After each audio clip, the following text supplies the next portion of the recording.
ये सर में दर्द क्यों हो रहा है? चाय पीती हूँ, बेहतर महसूस होगा।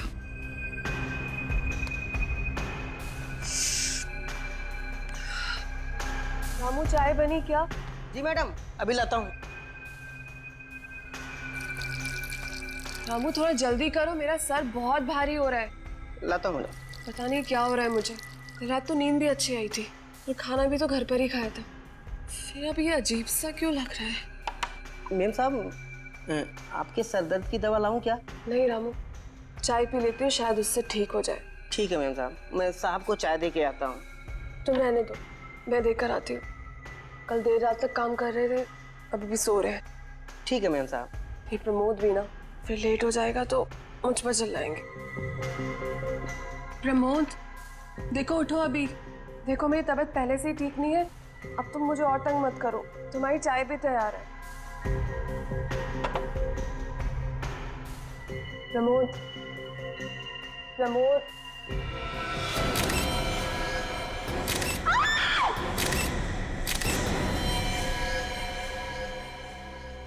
कैसे हो गया ये सब? मेम साहब, अपने आप को संभालिए, होनी को कौन टाल सकता है मेम साहब। लगता है काफी करीब से गोली मारी गई है छाती पे। और गोली लगते ही इसकी मौत हो गई, क्योंकि बेड से उतरने की भी कोशिश की हो, ऐसा देख के लगता तो नहीं है। कोई हाथापाई के निशान नहीं है। ऐसा लगता है कि जब खूनी ने गोली मारी तब ये गहरी नींद में सोए हुए थे। तुम इस घर के नौकर हो रामू? जी साहब। यहीं रहते हो?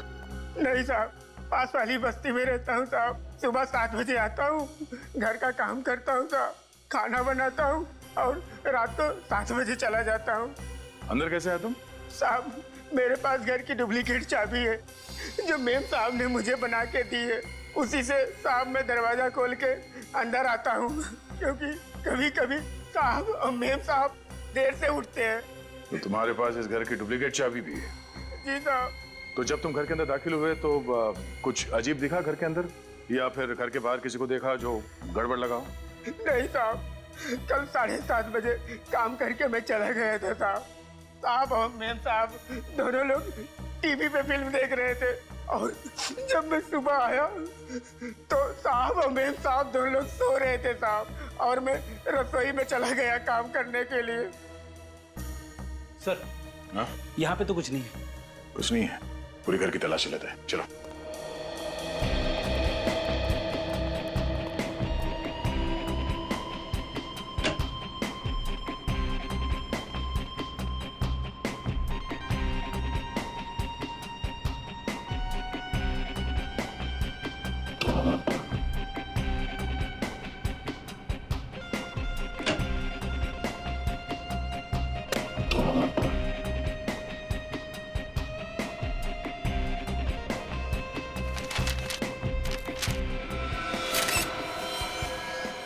सर, हाँ बेटे।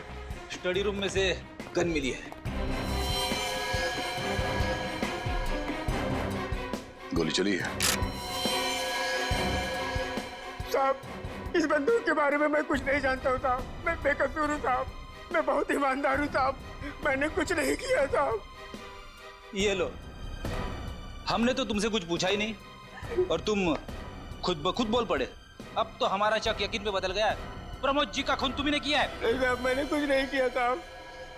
सुरेखा जी, आपका क्या कहना है इस गन के बारे में? सुरेखा जी, मैं आपसे पूछ रहा हूँ, आपने गोली चलने की आवाज सुनी थी? नहीं, मैंने कोई आवाज नहीं सुनी। और ये गन कहाँ से आई मुझे ये भी नहीं मालूम। जिस कमरे में आप सो रही थी उसी कमरे में आपके पति प्रमोद की गोली मार के हत्या हुई और आपने गोली चलने की आवाज नहीं सुनी है? सर, वॉशिंग मशीन के अंदर ये खून से सने हुए कपड़े मिले। इस कपड़े को तो पहचानती हैं आप? हाँ, ये तो मेरी नाइट ड्रेस है, लेकिन इस पे खून कहाँ से आया? आप जवाब दीजिए, इसमें खून कहां से आया? मुझे नहीं पता इस पे खून कहाँ से आया। सुरेखा जी, आप झूठ बोल रही हैं। मैं आपसे झूठ क्यों बोलूंगी? क्योंकि आपने अपने पति प्रमोद का खून किया है। मैं क्यों अपने पति को मारूंगी? मैं तो उनसे बहुत प्यार करती थी। झूठ। मैं झूठ नहीं बोल रही हूँ, मैंने कुछ नहीं किया। मैं बिल्कुल निर्दोष हूँ, मेरी बात का यकीन कीजिए। कैसे मान ले कि आप निर्दोष हैं? जिस कमरे में आप सोई थी उसी कमरे में आपके पति का खून हो गया। आपने गोली चलने की आवाज नहीं सुनी। आपको यह तक नहीं पता कि आपके पति की मौत कब हुई है? मेम साहब सच बोल रही साहब। चुप। कब से काम कर रहे हो तुम यहाँ? 3 साल से साहब। और मेम साहब को और साहब को मैंने कभी भी झगड़ते हुए नहीं देखा साहब। झगड़ते नहीं देखा इसका मतलब ये नहीं कि आपकी मेम साहब खून नहीं कर सकती। सुरेखा जी, आप इन्हें अपने पति का खून किया है और जो कुछ भी हुआ आप साफ साफ बताइए हमें। मैं बिल्कुल निर्दोष हूँ। मैंने इनका खून नहीं किया है। मैं निर्दोष हूँ। निर्दोष। मेम साहब, ये क्या? ये वाकई बेहोश हो गई है या बेहोश होने का नाटक कर रही है? एक काम करो, इन्हें अस्पताल लेके जाओ। सारे सबूत और प्रमोद की लाश को फॉरेंसिक लैब भिजवा दो। मेरा शक एकदम सही निकला। ये गोली जो प्रमोद के शरीर में से मिली है, ये इस पिस्टल से चली है और इस पिस्टल पर सुरेखा की उंगलियों के निशान है। क्या? सुरेखा के? और इस नाइटर्स पे जो खून लगा है वो किसका है? ये खून भी प्रमोद का ही है। अच्छा, इसकी मौत कितने बजे हुई? रात तकरीबन 1 से 1:30 बजे के बीच। मतलब प्रमोद का खून सुरेखा ने किया है? लग तो कुछ ऐसे ही रहा है। हॉस्पिटल चलकर इस सुरेखा से मिलना पड़ेगा। सर, सारे सबूत सुरेखा की तरफ इशारा कर रहे हैं। मुझे तो लगता है उसने बेहोश होने का नाटक भी किया है।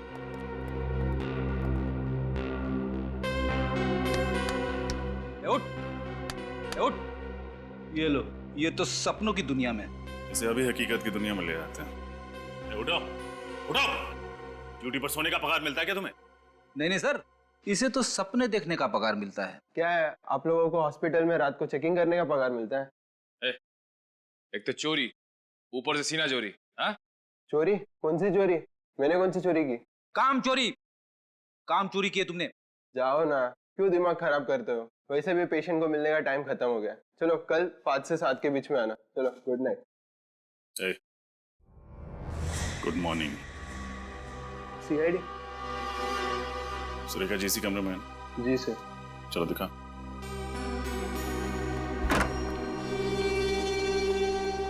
बेड तो खाली। सुरेखा कहाँ? रात को 11 बजे चेकिंग के समय तो मेम साहब कमरे में थी। अचानक किधर गायब हो गई?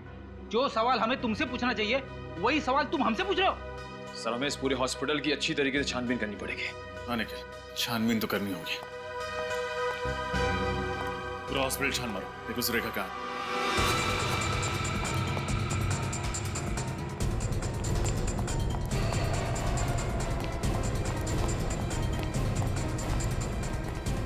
सब चेक कर लिया लेकिन सुरेखा नहीं मिली सर। वहां पे भी नहीं है। कैसे हो गया ऐसे? कहाँ है सुरेखा? साहब मुझे कुछ नहीं पता साहब, मैं तो यहीं पर बैठा था। बैठे हुए नहीं थे, सोए हुए थे। ये कपड़े देखे तुमने? ऐसे ही कपड़े हॉस्पिटल में हर मरीज को दिए जाते हैं। हाँ सर। अगर सुरेखा के हॉस्पिटल वाले कपड़े ये हैं तो यहाँ क्या कर रहे हैं? जो कपड़े सुरेखा पहन के हॉस्पिटल में आई थी वो कहाँ है? वो कपड़े तो यहीं पर रखे थे। सुरेखा के हॉस्पिटल वाले कपड़े यहाँ और उसके पर्सनल कपड़े गायब। सुरेखा खुद के कपड़े पहन के रफू चक्कर हो गई सर। बिल्कुल सही कह रहे हो फ्रेडी। उसने बेहोश होने का नाटक किया ताकि हम उसे यहाँ हॉस्पिटल में भर्ती कराएं और मौका मिलते ही वो यहाँ से भाग जाए। सर, हो सकता है इस पूरे चक्कर में कोई और भी है जो सुरेखा का साथ दे रहा है। लेकिन कौन हो सकता है वो? कैसे पता चलेगा सर? इस पूरे हॉस्पिटल में लगे सीसीटीवी कैमरास की फुटेज देख के। चल। एक्सक्यूज मी, हमें पिछले 2-3 घंटे की सीसीटीवी फुटेज देखनी है। मगर आप लोग? हम लोग सीआईडी?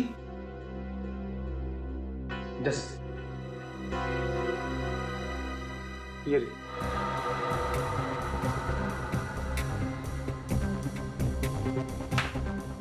ये रही सुरेखा, मगर इसके हाथ में तो खुद के कपड़े हैं।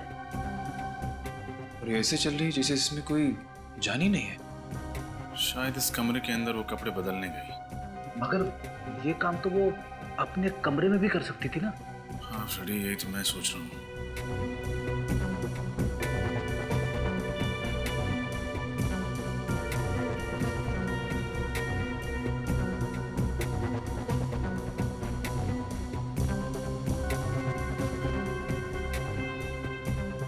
तो ये सुरेखा तो हॉस्पिटल के गेट से बाहर चली गई। सुरेखा को अचानक हुआ क्या, और हॉस्पिटल से निकल के वो गई कहाँ? पता नहीं किसकी नजर लग गई हमारी बेटी की खुशियों पर। उसका तो हंसता खेलता परिवार उजड़ गया। आप चिंता मत कीजिए माँ, भगवान पर भरोसा रखिए, सब ठीक हो जाएगा। इस वक्त कौन आ गया होगा, मैं देखती हूँ।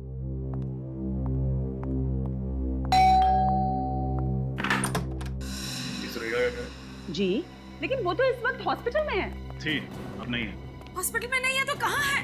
ये आपको पता होना चाहिए। पूरे घर की अच्छी तरह तलाशी। अरे तलाशी? एक सेकंड, ऐसे कैसे आप तलाशी ले सकते हैं? आप लोग हैं कौन? सीआईडी। सीआईडी? मगर आपको तो मालूम है कि वो अपने पति प्रमोद की लाश को देखकर बेहोश हो गई थी। सब नाटक था, ताकि वो हॉस्पिटल में भर्ती हो सके और फिर हमारी आंखों में धूल झोंक कर वहां से भाग सके। लेकिन सुरेखा ऐसा करेगी क्यों? आप उस पर झूठा इल्जाम लगा रहे हैं। आप बहुत अच्छे से जानते हैं सुरेखा, आपकी तारीफ। सर, ये हमारी बहू अमेरिका से आई है अपने भाई की शादी के लिए। आप सुरेखा की भाभी? जी। आपके पति मतलब कि सुरेखा के भाई आपके साथ आए? जी, वो मेरे साथ नहीं आए, उन्हें कुछ जरूरी काम आ गया था, लेकिन अब वो फ्लाइट में बैठ चुके हैं, कल तक पहुंच जाएंगे। सर, सुरेखा घर में नहीं है। बताइए, कहाँ छुपा के रखा आपने अपनी बेटी को? मैं क्यों छुपाऊंगी सर? क्योंकि आपकी बेटी सुरेखा जी ने अपने ही पति का खून किया है। क्या? जी हाँ। एक मिनट, आप लोगों के पास सबूत क्या है कि सुरेखा ने ही प्रमोद का खून किया? मौका वारदात से जो हमें गन मिली उस पर सुरेखा की उंगलियों के निशान। उसके अलावा खून करते वक्त जो कपड़े उसने पहने थे वो खून से सने कपड़े उसी की वॉशिंग मशीन से बरामद हुए। नहीं सर, मेरी बेटी अपने पति का खून क्यों करेगी? भला कोई अपने ही हाथों से अपना सुहाग उजाड़ सकता है क्या? पैसों के लिए उजाड़ेगी। पैसों के लिए? जी हाँ, पैसों के लिए सगा भाई भाई का खून कर सकता है, तो एक पत्नी अपने पति का खून क्यों नहीं कर सकती? नहीं सर, सुरेखा को पैसे की कोई कमी नहीं थी। उसके पिताजी ने सारी जायदाद उसके नाम कर दी थी, बंगला, गाड़ी, सब कुछ। आपको यकीन नहीं आता है तो मैं कागजात आपको दिखा देती हूँ। देखिए, कहना तो नहीं चाहिए, लेकिन सुरेखा के पास प्रमोद से ज्यादा जायदाद थी, फिर वो पैसों के लिए उसका खून क्यों करेगी? इसका पता तो चल ही जाएगा। सर, इस सुरेखा को ढूंढेंगे किसे? कोई ना कोई रास्ता मिल ही जाएगा सुरेखा तक पहुंचने का। अब मैं अंदर आ सकता हूँ? आइए। क्या बात है? साहब, मैं सुरेखा जी के बारे में कुछ जानकारी देना चाहता हूँ। कौन है आप? सुरेखा को कैसे जानते हैं? साहब, मेरा नाम गौरव है। मेरी सुरेखा जी और प्रमोद जी के घर के पास ही किराने की दुकान है। वो अक्सर मेरी दुकान से ही खरीदारी करते। तो फिर? परसों रात में गांव के लिए ऑटो रिक्शा से स्टेशन जा रहा था। मेरी रात 2 बजे की ट्रेन थी। जब मैं घर से निकला तो मैंने देखा सुरेखा जी अपने घर के पास वाले पब्लिक पार्क में नंगे पैर नाच रही थी। क्या सुरेखा जी पब्लिक पार्क में नाच रही थी, और वो भी नंगे पांव? साहब, मुझे भी बहुत अजीब सा लगा।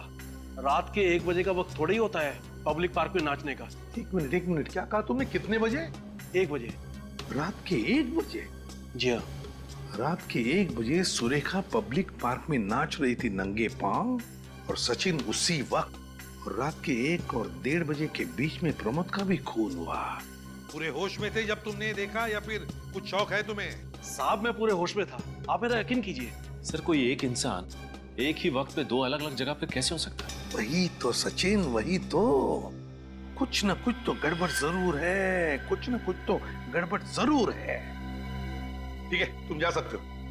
पंकज, इनका फोन नंबर और एड्रेस ले लेना, जरूरत पड़े तो हम तुम्हें खुद से बुला लेंगे। हाँ सचिन, इस सुरेखा के बारे में और भी पूछताछ करनी पड़ेगी, और भी गहरी पूछताछ। तो सर, एक बार फिर से सुरेखा के घर की तलाशी ले ले? बिल्कुल बिल्कुल, ले लो उसके घर की तलाशी। कोई ना कोई सुराग तो वहां पर जरूर है जो हमारी आंखों से छूटा है। सर, किराने वाले ने जो बात बताई है उसे सुनकर मेरा दिमाग गोल गोल घूम रहा है। भला कोई आधी रात को, वो भी पब्लिक पार्क में, नंगे पैर क्यों नाचेगा? फ्रेडी, हमने सुरेखा के बारे में पता कर लिया है। उसे कॉलेज के दिनों से नाचने का बहुत शौक था, और शायद शादी के बाद वो ये शौक पूरा नहीं कर पाई, और इसीलिए पार्क में आके सर, मैट पे मिट्टी लगी है। हाँ फ्रेडी, पर हो सकता है ये मिट्टी किसी के जूतों से लग गई हो। हमें ठोस सबूत चाहिए, इससे काम नहीं चलेगा। अंदर चल के देखते हैं। एक एक कमरा छान मारना, किसी भी चीज को नजरअंदाज मत करना। जल्दी।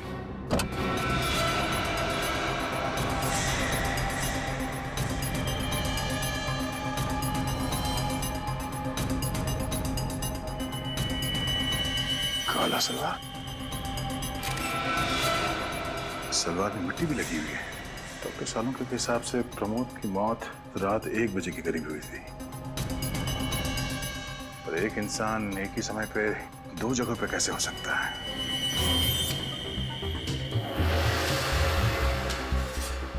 या तो वो अपने पति का खून करके सबूत मिटा रही होगी या फिर पार्क में डांस कर रही होगी। अब ये क्या चक्कर है? सर, सुरेखा की मेडिकल फाइल मिली है। अच्छा, ये क्या? ये सुरेखा रात सोने से पहले सिस्टोपैम टैबलेट खाती थी। ये सिस्टोपैम क्या है? डॉक्टर सालुंके ही बताएंगे। डॉक्टर साहब, फिलहाल आप ये बताइए कि ये सिस्टोपैम नाम का जो टैबलेट है, ये किस चीज के लिए ली जाती है? हाँ, ठीक है सर। क्या हुआ? ये टैबलेट सिस्टोपैम एंटी डिप्रेसेंट है। मतलब सुरेखा को डिप्रेशन की बीमारी? पर ये बात सुरेखा की माताजी ने हमें क्यों नहीं बताई? सर कहीं ऐसा तो नहीं कि सुरेखा की माँ ने हमसे ये बात जानबूझ के छुपा के रखी हो? अब ये तो हमें ये डॉक्टर बताएंगे जिसने सुरेखा को ये दवाई प्रिस्क्राइब की थी, डॉक्टर जितेन। ये 2 गोलियां ले लीजिए, इससे तुम्हारी दिमागी दृश्य कम हो जाएंगे। मनसुख, इन्हें ले जाइए। आइए।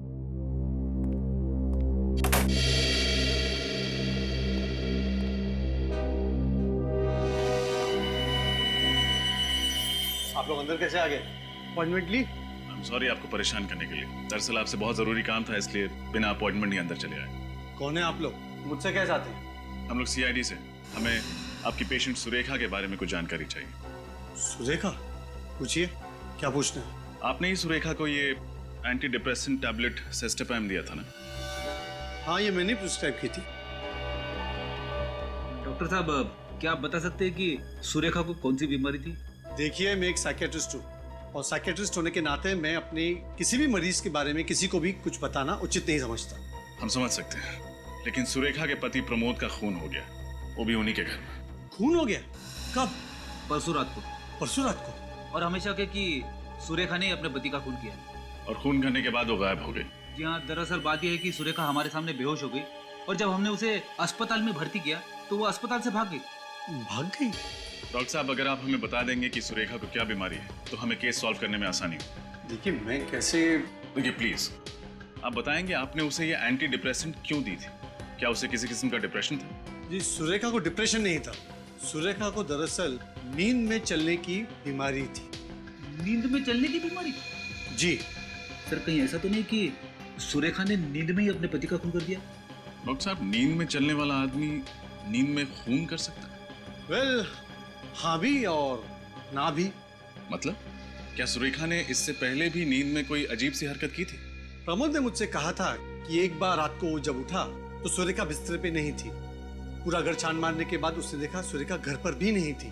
फिर वो जब उसे ढूंढने के लिए बाहर निकले तो उसने देखा कि सुरेखा पब्लिक पार्क में नंगे पांव नाच रही थी। पब्लिक पार्क में नाच रही थी? जी। इसका मतलब सर किराने वाला सच बोल रहा था? उसे बचपन से नाचने का शौक भी तो था। ये मुमकिन है, क्योंकि इंसान अपने कॉन्शियस यानी सचेतन अवस्था में जो चीज पसंद करता है वही चीज वो अपने सबकॉन्शियस यानी अर्ध चेतन अवस्था में करता है, भले वो नींद में क्यों ना हो। लेकिन डॉक्टर साहब, नींद में कोई किसी का खून कर सकता है? वेल, इस संभावना को नकारना नहीं जा सकता, क्योंकि कुछ साल पहले अमेरिका में एक ऐसा केस हुआ था जहाँ पे एक आदमी ने अपने भाई का खून कर लिया और कोर्ट में यह साबित हुआ कि वो अपने भाई से बेहद नफरत करता था। इसलिए उसने अपने भाई को अपने सबकॉन्शियस यानी अर्ध चेतन अवस्था में मार डाला। लेकिन सर सुरेखा की बातों से तो ऐसा लग रहा था कि वो अपने पति से बहुत प्यार करती थी। समझ में नहीं आ रहा। डॉक्टर साहब, जहां तक मुझे पता है अर्ध चेतन अवस्था में कोई आदमी चीजों को छुपाएगा नहीं। Am I right? ठीक कह रहे हैं आप। अजीब बात है, हमें गन मिली कचरे के डब्बे में बहुत सारे कागजों के नीचे छुपाई हुई, और खून से सना हुआ नाइट ड्रेस मिला, वो भी वॉशिंग मशीन के अंदर बहुत सारे कपड़ों के नीचे छुपाया हुआ। और सर किराने वाले के हिसाब से तो जब प्रमोद का खून हुआ तब तो सुरेखा पब्लिक पार्क में नाच रही थी। वही तो, एक ही आदमी एक ही समय पर दो जगहों पर कैसे हो सकता है? अजीब चक्कर है। कोई ऐसा तो नहीं कि सुरेखा की इस बीमारी का कोई और ही फायदा उठा रहा है? हो सकता है, और अगर ऐसा है तो हमें जल्द से जल्द सुरेखा को ढूंढना होगा, क्योंकि अब उसकी जान को खतरा हो सकता है। सर। हाँ सर, उस रात जब सुरेखा जी हॉस्पिटल से गायब हुई थी तो इस रिक्शा वाले ने उन्हें देखा था। तुमने सुरेखा को देखा था? जी साहब, और वो मैडम बड़ी अजीब तरीके से चल रही थी। अजीब तरीके से मतलब? मतलब खोई खोई भी लग रही थी। खोई हुई सी लग रही थी? जी हाँ, और एक बात और, एक आदमी उनका पीछा भी कर रहा था। एक आदमी उसका पीछा कर रहा था? जी हाँ। तो क्या तुमने उस आदमी को देखा है? जी। तो उसकी शक्ल बनवा सकते हो, स्केच? जी हाँ, बिल्कुल बनवा सकता हूँ। वो आदमी ऐसा ही दिखता है? जी हाँ, बिल्कुल ऐसा ही दिख रहा था। लाइए दीजिए।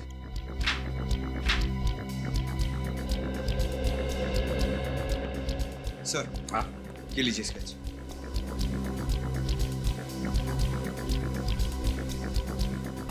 अच्छा, तो ये है वो आदमी जो सुरेखा का पीछा कर रहा था। रेडी? क्या हुआ? कुछ नहीं सर।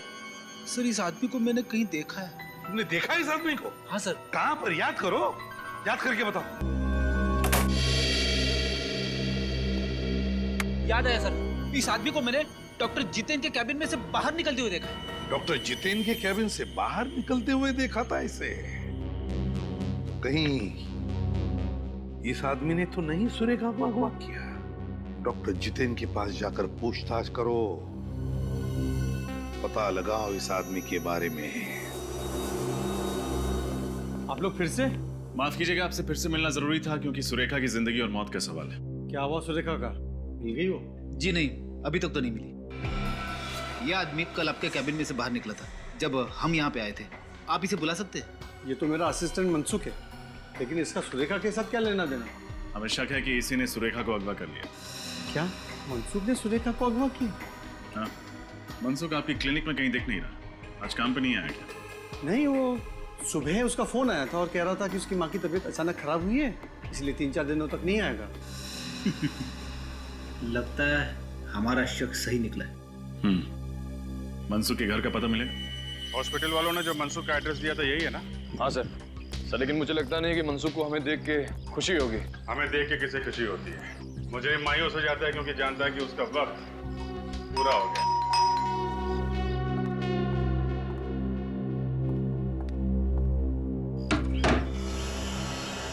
मनसुख है घर में? नहीं। आपसे कितने पैसे उधार लिए उसने? अरे वाह, इतनी ईमानदारी, वो भी आज के जमाने में। कमाल है। ईमानदारी नहीं सर, मजबूरी कहिए इसे। कैसी मजबूरी? वैसे आप लोग कौन हो? सीआईडी। सीआईडी? सीआईडी से भी मनसुख ने उधार ले लिया। सीआईडी को उल्लू बना के पैसे निकालना मुश्किल ही नहीं, नामुमकिन है। वैसे हम लोग पैसे मांगने नहीं, मनसुख के बारे में पूछताछ करने आए। पूछताछ करें? ये मनसुख सबसे पैसे उधार लेता है क्या? गली का भिखारी रह गया था, वरना वो तो उससे भी उधार ले लेता। मैं तो उसकी आदत से परेशान हो गई हूँ सर। वो खुद तो अस्पताल में पड़ा रहता है दिन भर, और उसके पीछे उसके लेनदारों को जवाब मुझे देना होता है। वैसे मनसुख की माँ की तबीयत कैसी है? मनसुख की माँ की तबीयत? हाँ, यही कह के उसने हॉस्पिटल से छुट्टी ली। हे भगवान, इस हद तक गिर गया मनसुख।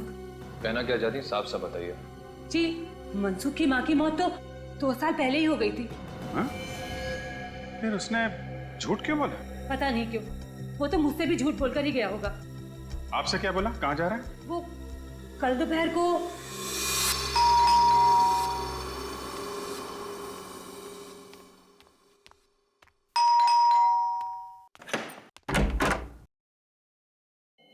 आ गए तुम? कब सुधरोगे तुम? मैं कुछ कह रही हूँ। अरे कुछ बोलते क्यों नहीं हो? और ये तुम्हारे हाथ में क्या है? अरे छोड़ो। तो यहाँ छोड़ो।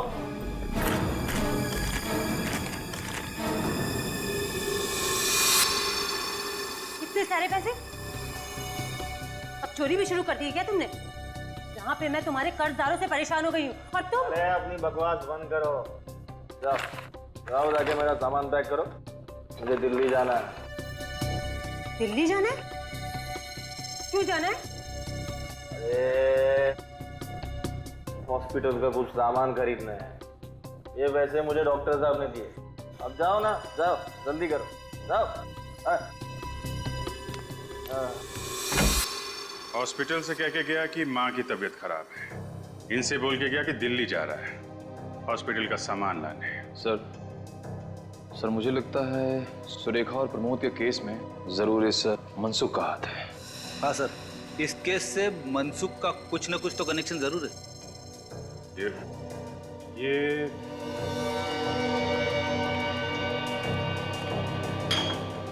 शराब की बोतलें। इस मनसुख को शराब पीने की आदत है क्या? जी सर, जब तक 2 बोतल देसी दारू न पी ले उसे नींद ही नहीं आती है। ये सारी कमाई वो दारू में ही उड़ा देता है। यहाँ तक कि मेरे पिताजी ने उसकी नौकरी लगवाई कलकत्ता में, उसने जाने से मना कर दिया। मना कर दिया? क्यों? क्योंकि उसकी मनपसंद देसी दारू यही मिलती, मुंबई में। सर सुरेखा को अगवा करके जो पैसे मनसुख को मिले हैं वो पैसे उसने देशी दारू पे ही उड़ाए होंगे। समझे फ्रेडी? देशी दारू।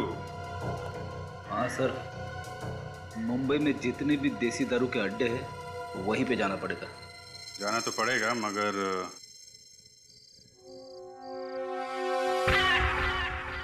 गुड। अच्छा, याद है ना तुम्हें क्या करना है? हाँ, मनसुख के बारे में पूछताछ करनी है। Very good. और अगर कोई पूछे कि तुम कौन हो तो यही कि मैं एक सीआईडी ऑफिसर फ्रेडी हूँ। तेरे की तुम फ्रेडी नहीं हो, तुम एक टपोरी हो। पप्पू टपोरी, समझे? आई एम सॉरी सर, मैं तो भूल ही गया। मैं पप्पू टपोरी और मैं कल्लू टपोरी। ठीक है, सिर्फ इतना याद रखना कि तुम मुन्ना भाई के गैंग के आदमी हो और मनसुख को ढूंढ रहे हो, क्योंकि मनसुख ने मुन्ना भाई से पैसे उधार लिए हैं लेकिन वापस नहीं लौटाया है। समझ गए सर? गुड। अब जाओ और ओवर एक्टिंग मत करना, समझे? जैसे ही कुछ पता चले मुझे फोन करना। निकल लो।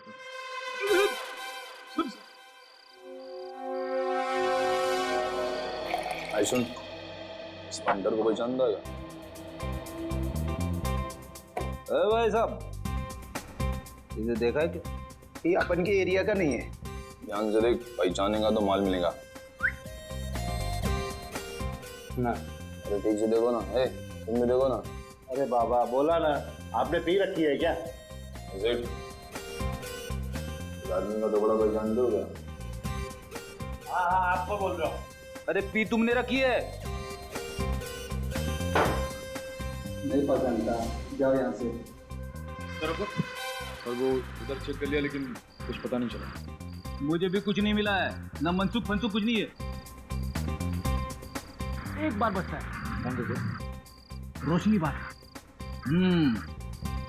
वहीं पे चल के मनसुख पे रोशनी डालते। चलो।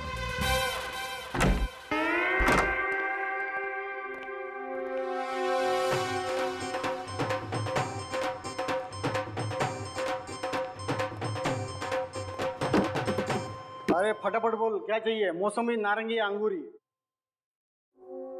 ये आदमी चाहिए। हम यहाँ शराब बेचते हैं, इंसान नहीं। अब आया है तो पतली गली से निकल लो, नहीं तो लेने के देने पड़ जाएंगे। हाँ।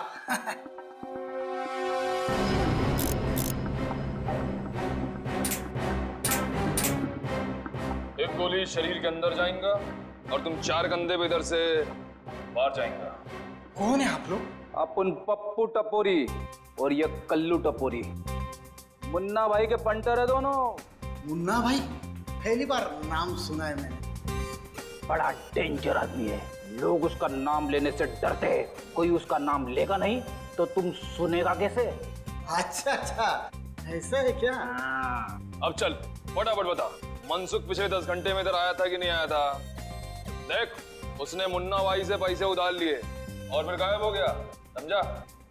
देख, अगर तुम अपन को बताएगा कि मनसुख किस कोने में गिरा पड़ा है तो अपन तेरे को मालामाल कर देगा। सचमुच? तुम अपन को इनाम देगा तो अपन तुम्हारा काम क्यों नहीं करेगा? फटाफट बता, मनसुख किधर है? कल रात को मनसुख इधर आया था। हाँ, फुल 2 दारू पिया। और रहने के लिए एक कमरा मांगा। अपन ने सिर्फ 500 रुपए में उसको पीछे वाला खोली दिया सोने के वास्ते। अब चल फटाफट दिखा उसका खोली किधर है। अपना धंधे का टाइम है ना, अपन अभी नहीं आ सकता है।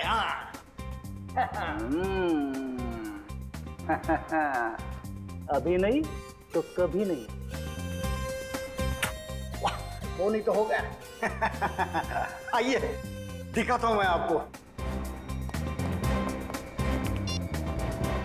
नारंगी, मौसम्बी, कुछ भी पिला दे, सोडा नहीं तो पानी पिला दे।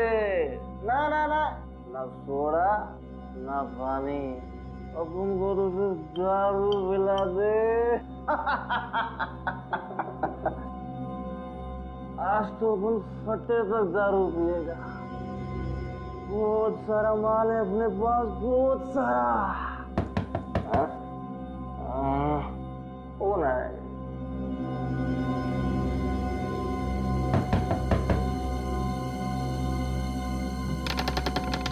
अरे जेठ, तुम जियो हजारों साल।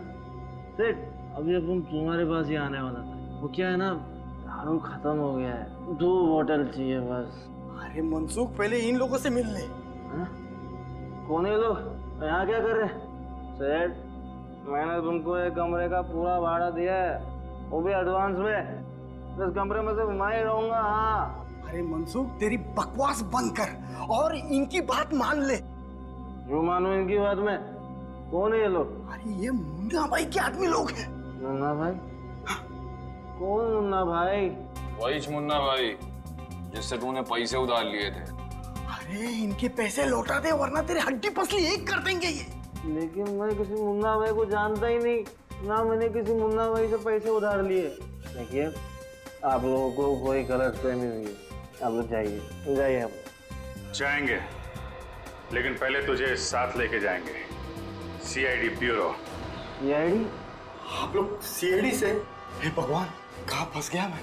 लोगों को दारू पिला के उनके घर बर्बाद करते हो, तुम्हारा तो भविष्य हम बर्बाद करेंगे। सीआईडी वाले को क्या हुआ? मैंने कोई गुनाह नहीं किया है, कोई गलत काम नहीं किया मैंने। सब याद आ जाएगा, पहले तुम्हारा नशा उतारना पड़ेगा। सुरेखा को किडनैप किया, उसके पति का खून किया तूने? नहीं सर, तो प्रमोद के खून से मेरा कोई लेना देना नहीं है सर। मैं कसम खाकर कह रहा हूँ, मुझे इस बारे में कुछ नहीं पता सर।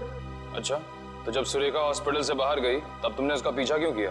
सर, सुरेखा को नींद में चलने की बीमारी थी। उन्हें पता था कि वो रात को नींद में चलकर हॉस्पिटल से बाहर आएगी, इसलिए उन्होंने मुझे पीछा करने को कहा सर। किसने? कौन था वो आदमी?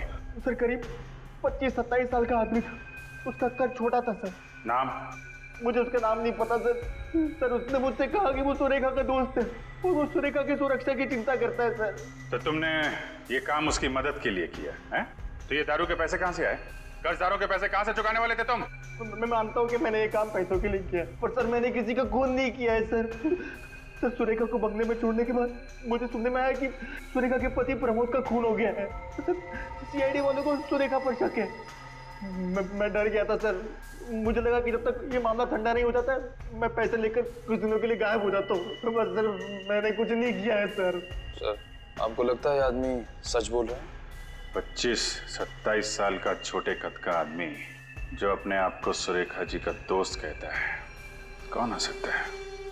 उसने इस काम के लिए तुम्हें क्यों चुना? क्योंकि सर, मैं साइकोलॉजिस्ट डॉक्टर जितिन की क्लिनिक में कई सालों से काम कर रहा हूँ। मुझे मालूम था कि सुरेखा उनकी पेशेंट है। मैं उनकी बीमारी से अच्छी तरह से वाकिफ था और सर वो मुझे पहचानती थी, इसलिए मुझे पता था कि जब वो जागेगी वो मुझे देखकर चौंकेगी नहीं। क्या मतलब है तुम्हारा?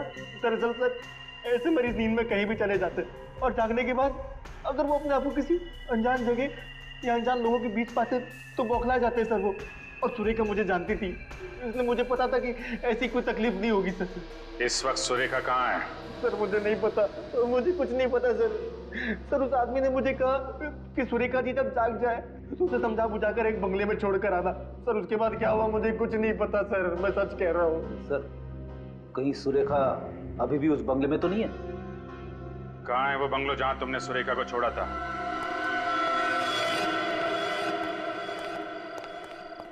मनसुख ने यही पता बताया था ना? हाँ सर। तो दरवाजा तोड़ दें या बिल मार के दरवाजा खुलने का इंतजार करें?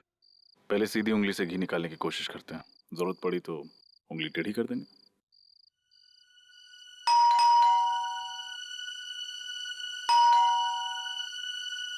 दरवाजा तो खुल नहीं रहा है, उंगली टेढ़ी करे।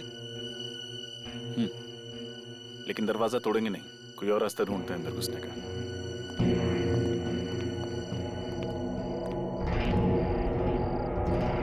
सर ये तो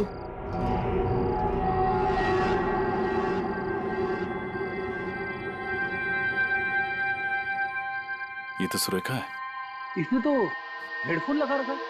हाँ, ये कर क्या रही?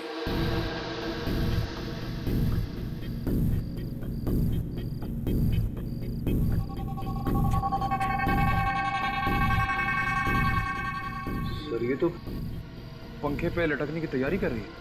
अंदर चलो। सुरेखा, सुरेखा उठो। ठीक है, पानी लो। मैं सुरेखा हूँ। मैं गले में फांसी का फंदा डालकर आत्महत्या करना चाहती हूँ। सुरेखा, सुरेखा होश में आओ, उठो।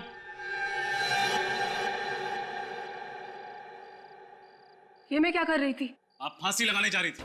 फांसी? जी हाँ, इस हेडफोन्स के जरिए आपको सम्मोहित किया जा रहा था। सम्मोहित? मैं सुरेखा हूँ। मैं गले में फांसी का फंदा डालकर आत्महत्या करना चाहती हूँ। मगर सर, ये आवाज तो सुरेखा की नहीं है, किसी और लड़की की है। हो सकता है ये जो कोई भी लड़की है, वे नहीं चाहती कि सुरेखा जिंदा रहे और उसी ने इनके पति प्रमोद का खून किया। हो सकता है। ये सब क्या हो रहा है मेरे साथ? मुझे कुछ समझ में नहीं आ रहा। आप घबराइए मत, हम इस सब की तह तक पहुंचे। मगर सर, हमें पता कैसे चलेगा कि इस सब के पीछे कौन है? इसी जगह पर खूनी का इंतजार करके, क्योंकि जिस लड़की की भी आवाज इस हेडफोन से आ रही वो यहाँ वापस जरूर आएगी। ये देखने की सुरेखा जिंदा है या फिर मर गई है।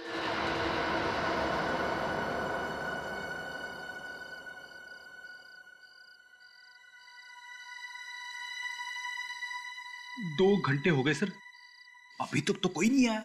सब्र करो फ्रेडी, सब्र का फल मीठा होता है। सब मेरे साथ ही क्यों होता है? संभालिए अपने आप को सुरेखा।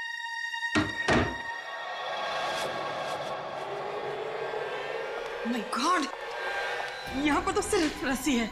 सुरेखा कहाँ गई? सुरेखा भाग गई। सुरेखा यही है, जिंदा है, और तुम लोगों का पर्दाफाश हो चुका है। कौन है आप लोग? हम लोग सीआईडी से। सीआईडी? कहाँ भाग रहे हो? कमर में दर्द हो जाएगा। कौन है आप लोग? बोलिए। और मुझे मारना क्यों चाहते थे? क्या आप इन्हें नहीं जानती? जी नहीं, मैं इनसे पहली बार मिल रही हूँ। और तो फिर ये लोग आपको क्यों मारना चाहते? इस बात का जवाब तो यही दोनों देंगे। क्यों मारना चाहते हो तुम सुरेखा को? हमने ये सब उसके कहने पे किया था। किसके कहने? जिसका ये प्लान था। किसका प्लान था? कुछ समझ नहीं आ रहा है माँ, हो क्या रहा है?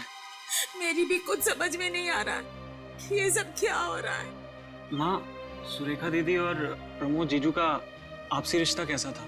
मतलब उनके बीच में कोई तनाव या झगड़ा हो रहा हो, या फिर जीजू का किसी और लड़की के साथ अफेयर हो और ये बात दीदी को पता चल गई हो, दीदी ने गुस्से में आकर उन्होंने जीजू का खून कर दिया हो। शर्म आनी चाहिए तुम्हें अपनी बहन के बारे में ऐसे बोलते हुए। तुम अपनी बहन के बारे में ऐसे सोच भी कैसे सकते हो? बस बस बस माँ, बस कीजिए। आपको भी सुरेखा पर ही शक है? शक नहीं है, लेकिन सारे सबूत उन्हीं की तरफ इशारा कर रहे हैं और सीआईडी को भी यही लगता है। मैं देखता हूँ।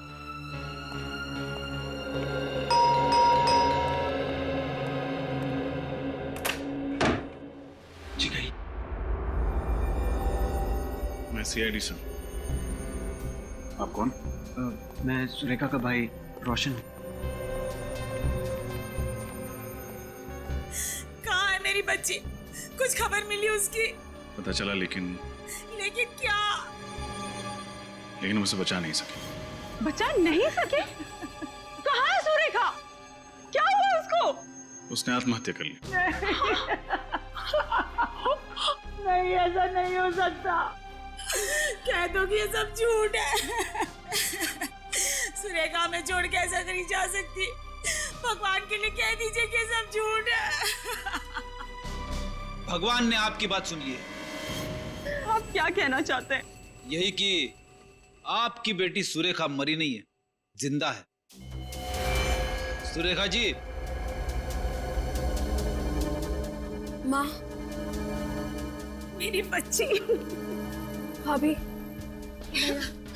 आप लोगों ने हमसे झूठ क्यों कहा? उसका जवाब है ये दोनों।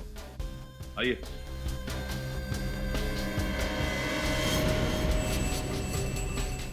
भैया, दीदी।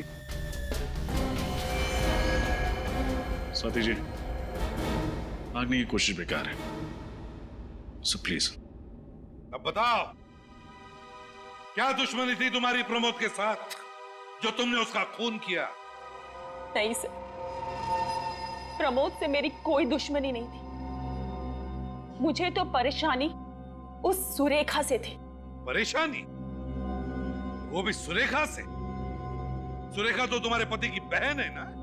परेशानी खड़ी की थी मेरे ससुर जी ने, जिन्होंने अपनी सारी की सारी जायदाद अपनी बेटी उस सुरेखा के नाम कर दी थी, और अपने बेटे यानी कि मेरे पति, उनको एक फूटी कौड़ी नहीं थी। जो बात मेरे बर्दाश्त के बिल्कुल बाहर थी। मगर प्रमोद ने क्या बिगाड़ा था तुम्हारा? उसका खून क्यों किया? क्योंकि मैं एक तीर से दो शिकार करना चाहती थी। एक तो प्रमोद का खून और दूसरा उसका इल्जाम सुरेखा पर। इससे सारा का सारा पैसा मेरे पति का हो जाती, सारी की सारी जायदाद मेरे पति को मिल जाती। और सुरेखा को नींद में चलने की बीमारी है, ये बात तुम्हें कैसे पता चली? मेरी होने वाली भाभी प्रिया, ये उसी हॉस्पिटल में काम करती थी जहां पर सुरेखा का इलाज चल रहा था। किसी ने उसे वहां देखा था और मुझे तुरंत बताया। मैंने ही इससे सुरेखा की बीमारी के बारे में और पता करने के लिए कहा था। वाह रे वाह प्रिया, वाह, अच्छा साथ दिया तुमने।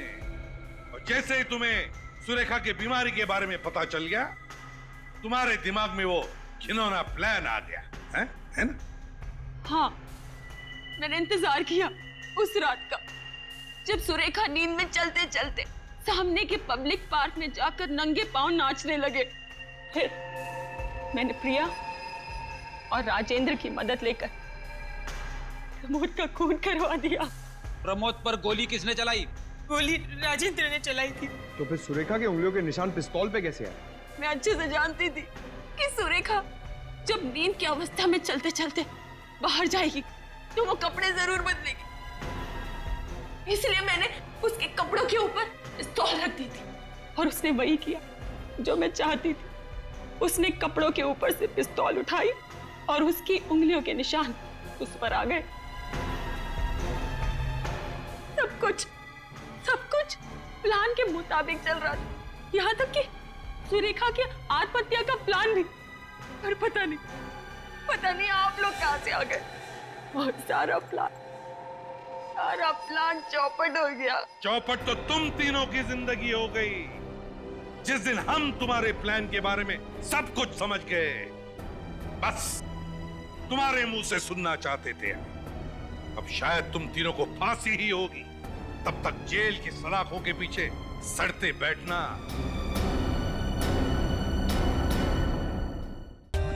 For more updates, subscribe to our channel, click the show links and enjoy watching the videos.